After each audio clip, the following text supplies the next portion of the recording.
आखिर में जम्मू कश्मीर के प्लेटफॉर्म से अपनी टारगेटेड ऑडियंस को क्या मैसेज देंगे और जो आज़ाद कश्मीर में सियासी अदम इस्तेकाम है उससे निपटने के लिए वज़ीर आज़म को क्या मशवरा देंगे? देखिए, वज़ीर आज़म साहब को तो मैं बाज़ का, चूँकि होता ही है कि जो चीज़ खुलूस के साथ की जाए तो उसमें बाज़ का उसकी वो लोग इतनी अहमियत नहीं देते। मैंने जो बातें आपके इस फोरम पे भी कही, ये बातें मैं वज़ीर आज़म साहब को सामने बैठ के भी कह चुका, और मेरे साथ उन्होंने ये बात एग्री की थी कि जी बिल्कुल पीपल्स पार्टी निकल जाए। ये मैं और रिकॉर्ड कर रहा हूँ। अच्छा। कि पीपल्स पार्टी निकल, उन्होंने कहा आप ठीक कह रहे हैं। लास्ट टाइम जब हम मुजफ्फराबाद में उनको मिले थे तो उन्होंने कहा जी बिल्कुल पीपल्स पार्टी निकल जाए, PML निकल जाए। मैं तो चाहना निकला। अच्छा।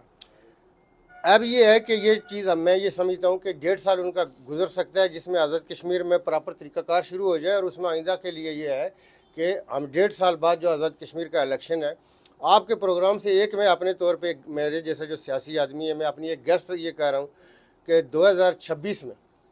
2026 में नज़र ये आ रहा है कि पाकिस्तान में कौमी सतह पे इलेक्शन हो जाएंगे। दरमियान में जाके आज़ाद कश्मीर के जो इलेक्शन है, इनका नॉर्मली तौर पे टाइम हमारा मैच नहीं करता।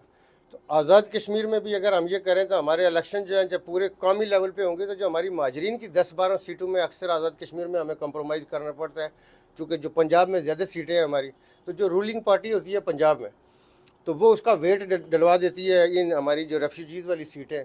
तो ये अगर आज़ाद कश्मीर के इलेक्शन हमारे कौमी इलेक्शन के साथ हो जाए, तो ये जो 10-12 सीटें हमारी माजरीन वाली हैं, तो ये भी मेरिट के ऊपर हो जाएगा। लेकिन आज़ाद कश्मीर में होने के लिए जो सबसे बड़ा इस वक्त आइनी बहरान पैदा हो चुका है।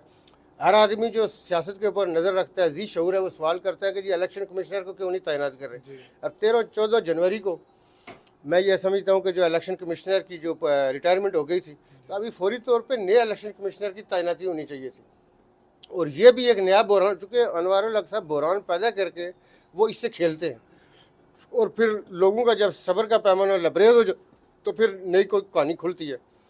और उसमें आप ये देखें ना कि ऐसे हालात पैदा होते हैं कि एक्शन कमेटियाँ कहते हैं कि असी तो 2 नोटिफिकेशन मंगे सन, चंगा है वज़ीर आज़म 17 दे रहे सन।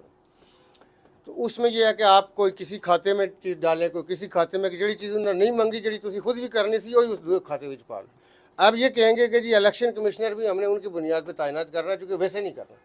तो बुनियादी तौर पे इलेक्शन कमिश्नर के लिए कल अगर लोग आके पार्लियामेंट के सामने या एहतजाज में पुरअमन तौर पे बैठते हैं, या मुजफ्फराबाद में बैठते हैं, या कोई और एहतजाज शुरू हो जाता है, और चूँकि नई नई चीज़ें पैदा हो रही, लोग इसके अंदर भी नई स्टोरियाँ ढूंढ रहे हैं। देखें कब के लिए इलेक्शन कमिश्नर की इस पोस्ट को फिल क्यों नहीं किया जा रहा, क्या ये इदारा ही तो ख़त्म नहीं किया जा रहा।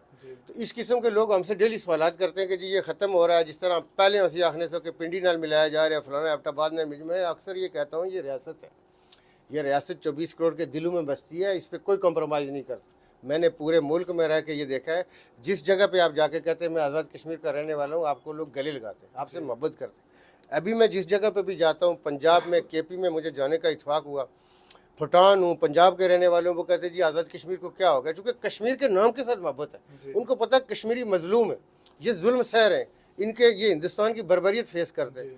तो मैं अभी उस दिन हम मर्दान गए हुए थे, तो भूटान मुझे देख के वो बारी बारी सारे मेरे पास आके कह रहे हैं कि सर हम कश्मीर के हवाले से बहुत परेशान हैं। तो ये जो हालात हैं, वज़ीर आज़म साहब को हम यही कहते हैं कि जी ये बुरान ना पैदा करें, ऐसी सूरत हाल न रखें, हालात को ठीक रखें, और इलेक्शन कमिश्नर की फौरी तौर पर तैनाती होनी चाहिए। 2-3 नाम मेरिट के ऊपर बिल्कुल आए हुए हैं, फ्रंट के ऊपर हैं। मेरी ख्वाजा फारूक साहब के साथ भी बात हुई है, बाकी लीडरशिप के साथ भी बात हुई है। लेकिन ये है कि अगर जो बंदा इखलास वाला होता है, वो जब सीट पे बैठा होता है अच्छे फैसले करता है।